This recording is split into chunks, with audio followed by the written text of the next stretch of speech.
L'avenir est une porte, le passé étant la clé. Le Front Polisario célèbre le 50e anniversaire du déclenchement de la lutte armée pour la libération et l'indépendance. Malgré la propagande de l'occupant marocain, le Front de libération Polisario finit toujours par exprimer la volonté de son peuple. L'autodétermination. Le combat des Sahraouis est mené sur tous les fronts afin de libérer la terre de leurs ancêtres. La lutte armée, le cheminement politique, mais aussi l'expression culturelle et les différents terrains diplomatiques, dont le sport est un champ incontournable.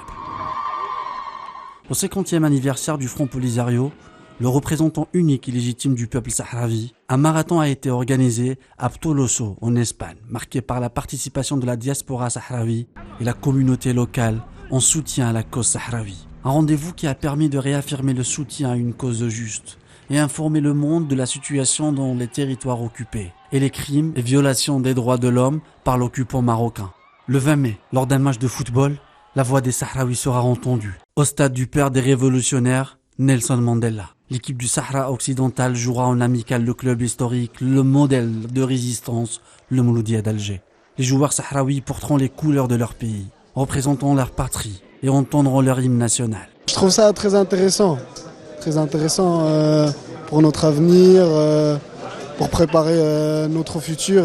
Au stade de Nelson Mandela, l'âme révolutionnaire de Madiba planera au sein de ce bijou architectural. Une fierté algérienne, parmi tant d'autres. Une autre histoire de la lutte du peuple de la dernière colonie s'écrira. La voix et le combat des Sahraouis, l'expression exacte d'une amère réalité. Un droit de prendre son destin en main qui tarde à se manifester.